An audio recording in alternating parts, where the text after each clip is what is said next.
ಯುಗಾದಿ ವರ್ಷ ಭವಿಷ್ಯ ಸಿಂಹರಾಶಿಯವರಿಗೆ ಈ ಒಂದು ವರ್ಷ 26-27ನೇ ವರ್ಷ ಯಾವ ರೀತಿಯಾಗಿರುತ್ತೆ ಅಂತ ನೋಡ್ತಾ ಹೋಗೋಣ. ಸಿಂಹರಾಶಿಯವರಿಗೆ ಈ ಸಂವತ್ಸರ ಮಿಶ್ರ ಫಲಗಳನ್ನು ಹೊತ್ತು ತರುತ್ತೆ. ಈ ಅವಧಿಯಲ್ಲಿ ಗ್ರಹಗಳ ಚಲನೆ, ಆದಾಯ, ವ್ಯಯಸ್ಥಿತಿ, ಆರೋಗ್ಯ, ಉದ್ಯೋಗ ಮತ್ತು ಕುಟುಂಬ ಜೀವನದ ಮೇಲೆ ವಿಶೇಷ ಪರಿಣಾಮಗಳನ್ನು ಸಿಂಹರಾಶಿಯವರು ಕಾಣ್ತಾರೆ. ಈ ಸಂವತ್ಸರದಲ್ಲಿ ಸಿಂಹರಾಶಿಯವರ ಜೀವನದಲ್ಲಿ ಯಾವ ರೀತಿಯೆಲ್ಲ ಬದಲಾವಣೆಗಳಾಗುತ್ತೆ, ಯಾವ ವಿಷಯಗಳಲ್ಲಿ ಲಾಭ ಸಿಗುತ್ತೆ, ಯಾವ ವಿಷಯಗಳಲ್ಲಿ ಬಹಳ ಎಚ್ಚರಿಕೆಯನ್ನು ಸಿಂಹರಾಶಿಯವರು ವಹಿಸಬೇಕಾಗತ್ತೆ ಅನ್ನೋದನ್ನು ಈ ವಿಡಿಯೋ ಸಂಪೂರ್ಣವಾಗಿ ನೋಡಿ. ಈ ವಿಡಿಯೋದಲ್ಲಿ ನಾನು ಸಂಪೂರ್ಣವಾಗಿ ನಿಮಗೆ ತಿಳಿಸ್ತಾ ಹೋಗ್ತೀನಿ. ಹಾಗೆ ಪರಿಹಾರವನ್ನು ಕೂಡ ತಿಳಿಸ್ತೀನಿ. ಪರಾಭವ ನಾಮ ಸಂವತ್ಸರ ಸಿಂಹರಾಶಿಯವರಿಗೆ ಅತ್ಯಂತ ಶುಭಕರ ಮತ್ತು ಸಾಧನೆಯ ವರ್ಷವಾಗಿರುತ್ತೆ. ಆದಾಯದ ಮಟ್ಟದಲ್ಲಿ ಸ್ಪಷ್ಟವಾದ ಏರಿಕೆ ಸಿಂಹರಾಶಿಯವರಿಗೆ ಈ ವರ್ಷದಲ್ಲಿ ಕಂಡುಬರುತ್ತೆ. ನಿಮ್ಮ ಆದಾಯ ಕಳೆದ ಬಾರಿ ಏನು ಆದಾಯ ಇತ್ತೋ ಅದಕ್ಕಿಂತ ಡಬಲ್ ಆದಾಯ ಈ ವರ್ಷ ಮಾಡ್ತೀರಿ. ಇನ್ನೇನಾದರೂ ಹಿಂದೆ ಏನಾದರೂ ಹೂಡಿಕೆ ಮಾಡಿದ್ದಿದ್ರೆ, ಎಲ್ಲಾದರೂ ಹೂಡಿಕೆಯನ್ನು ಮಾಡಿದ್ದಿದ್ದರೆ ಉತ್ತಮ ಲಾಭ ತರುತ್ತೆ. ಮತ್ತು ಹೊಸ ಅವಕಾಶಗಳು ಕೂಡ ಆರ್ಥಿಕ ಸ್ಥಿರತೆಯನ್ನು ನಿಮಗೆ ಅಂದರೆ ಭದ್ರತೆ, ಆರ್ಥಿಕ ಭದ್ರತೆ ನೀವು ಕಾಣೋದಕ್ಕೆ ಸಾಧ್ಯವಾಗುತ್ತೆ ಸಿಂಹರಾಶಿಯವರು.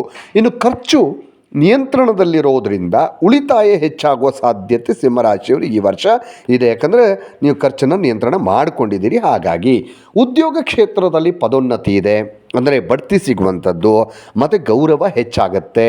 ಜೊತೆಗೆ ಹೆಚ್ಚುವರಿ ಜವಾಬ್ದಾರಿಗಳು ಕೂಡ ನಿಮಗೆ ನಿಮ್ಮ ಉದ್ಯೋಗ ಕ್ಷೇತ್ರದಲ್ಲಿ, ನಿಮ್ಮ ವೃತ್ತಿ ಜೀವನದಲ್ಲಿ ಕಾಣ್ತೀರಿ ಸಿಂಹರಾಶಿಯವರು. ಇನ್ನು ಮೇಲಾಧಿಕಾರಿಗಳ ಮೆಚ್ಚುಗೆ ನಿಮಗೆ ಸಿಗತ್ತೆ. ಹಾಗೆ ಸಹೋದ್ಯೋಗಿಗಳ ಗೌರವವೂ ಕೂಡ ಹೆಚ್ಚಾಗುತ್ತೆ. ನಿಮ್ಮನ್ನು ನೋಡೋ ರೀತಿ ಬದಲಾಗತ್ತೆ, ಇನ್ನೂ ಗೌರವ ಹೆಚ್ಚಾಗತ್ತೆ. ರಾಜಮರ್ಯಾದೆ ಉತ್ತಮವಾಗಿರೋದರಿಂದ ಸಮಾಜದಲ್ಲಿ ಒಂದು ಸ್ಥಾನಮಾನ ಇನ್ನಷ್ಟು ವೃದ್ಧಿಯಾಗತ್ತೆ. ನಿಮಗೆ ಗೌರವ ಜಾಸ್ತಿ ಆಗುವಂಥದ್ದು ನಿಮ್ಮ ಕೆಲಸದ ಸ್ಥಳ ಮತ್ತು ಸಮಾಜದಲ್ಲಿ. ಇನ್ನು ನಾಯಕತ್ವ ಗುಣಗಳು ಹೊರಹೊಮ್ಮುತ್ತವೆ ಸಿಂಹರಾಶಿಯವರಿಗೆ. ಮತ್ತು ವ್ಯಾಪಾರಸ್ಥರಾಗಿದ್ದರೆ ಸಿಂಹರಾಶಿಯವರು ಹೊಸ ಒಪ್ಪಂದಗಳು ಅಥವಾ ದೊಡ್ಡ ಲಾಭದ ಅವಕಾಶಗಳು ನಿಮ್ಮನ್ನು ಹುಡುಕೊಂಡು ಬರ್ತವೆ ಈ ವರ್ಷ. ಹಾಗಾಗಿ ಬಹಳ ಚೆನ್ನಾಗಿದೆ ಸಿಂಹರಾಶಿಯವರಿಗೆ. ಕುಟುಂಬ ಜೀವನದಲ್ಲಿ ನೋಡೋದಾದರೆ ಬಹಳ ಸಂತೋಷಕರ ವಾತಾವರಣ ನಿಮ್ಮ ಕುಟುಂಬದಲ್ಲಿರುತ್ತೆ. ಮನೆಯಲ್ಲಿ ಶುಭ ಕಾರ್ಯಗಳು ನಡೆಯುವಂಥ ಸಾಧ್ಯತೆ ಇದೆ. ಈ ವರ್ಷದಲ್ಲಿ ನಿಮ್ಮ ಮನೆಯಲ್ಲಿ ಏನಾದರೂ ಶುಭ ಕಾರ್ಯಗಳು ನಡೀಬಹುದು.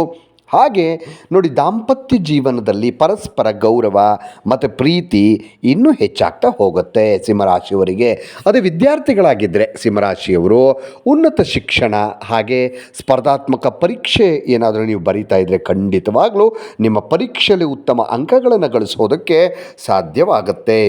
ಹಾಗೆ ಆರೋಗ್ಯದ ಬಗ್ಗೆ ನೋಡೋದಾದರೆ ಈ ವರ್ಷ ನೋಡಿ, ಆರೋಗ್ಯ ಉತ್ತಮವಾಗಿದ್ದರೂ ಕೂಡ ನಿಮ್ಮ ಅತಿಯಾದ ಶ್ರಮದಿಂದ ಸ್ವಲ್ಪ ಏನಾದರೂ ಸಮಸ್ಯೆ ಅಂದರೆ ದೈಹಿಕವಾಗಿ ಸಮಸ್ಯೆ ಏರ್ಪಡೋದು ಅಂದರೆ ಒತ್ತಡ ಈ ರೀತಿಯಾಗಿ ಅಥವಾ ದೇಹಕ್ಕೆ ವಿಶ್ರಾಂತಿ ಇಲ್ಲದೆ ಸಮಸ್ಯೆಗಳಾಗುವಂಥದ್ದು ಆಗುವ ಸಾಧ್ಯತೆ ಇದೆ. ಹಾಗಾಗಿ ಅತಿಯಾದ ಶ್ರಮ ಪಡೋದರಿಂದ ಸ್ವಲ್ಪ ದೂರ ಇರೋದು ಒಳ್ಳೆಯದು.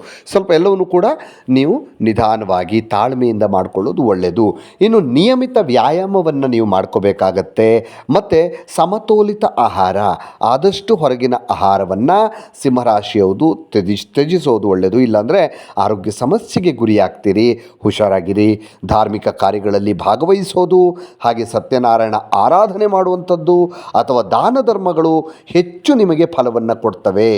ಆದಷ್ಟು ಸತ್ಯನಾರಾಯಣನನ್ನು ಆರಾಧನೆ ಮಾಡಿ ಮತ್ತು ದೇವರ ಧ್ಯಾನದಲ್ಲಿ ಹೆಚ್ಚಾಗಿರಿ ಅಥವಾ ದಾನ ಧರ್ಮಗಳನ್ನು ಮಾಡಿ. ಅಂದರೆ ಅವಶ್ಯಕತೆ ಇರುವವರಿಗೆ ಏನು ಅವಶ್ಯಕತೆ ಇದೆ ಅದನ್ನು ದಾನ ಧರ್ಮ ಮಾಡಿ, ಒಳ್ಳೆಯದಾಗತ್ತೆ. ಒಟ್ಟಾರೆಯಾಗಿ ಈ ವರ್ಷ ಸಿಂಹರಾಶಿಯವರಿಗೆ ಯಶಸ್ಸು ಸಿಗುವಂಥ ವರ್ಷ, ಗೌರವ ಸಿಗುವಂಥ ವರ್ಷ, ಆರ್ಥಿಕ ಅಭಿವೃದ್ಧಿಯಾಗುವಂಥ ವರ್ಷ, ಜೊತೆಗೆ ಸಮಾಜದಲ್ಲಿ ಪ್ರಭಾವ ಅಂದರೆ ನಿಮಗೆ ಸಮಾಜದಲ್ಲಿ ನಿಮ್ಮ ಪ್ರಭಾವ ಶಕ್ತಿಶಾಲಿಯಾಗುವಂತಹ ಸಂವತ್ಸರ ಇದು ಅಂತ ಹೇಳಬಹುದು. ಆದಷ್ಟು ನೀವು ನಾನು ಹೇಳಿದ ಹಾಗೆ ಈಗಾಗಲೇ ಧಾರ್ಮಿಕ ಒಂದು ಧ್ಯಾನದಲ್ಲಿರುವಂಥದ್ದು, ದೇವರ ಧ್ಯಾನದಲ್ಲಿರುವಂಥದ್ದು ಬಹಳ ನಿಮ್ಗೆ ಒಳಿತನ್ನು ಮಾಡುವಂಥದ್ದು. ಇನ್ನಷ್ಟು ವಿಡಿಯೋಗಳಿಗಾಗಿ ಮೀಡಿಯಾ 18 ಕರ್ನಾಟಕ ಚಾನಲನ್ನು ಸಬ್ಸ್ಕ್ರೈಬ್ ಮಾಡಿ ಹಾಗೂ ಹೊಸ ಹೊಸ ವಿಡಿಯೋಗಳ ಅಪ್ಡೇಟ್ಗಳಿಗಾಗಿ ಬೆಲ್ ಐಕನನ್ನು ಕ್ಲಿಕ್ ಮಾಡಿ. Thank you.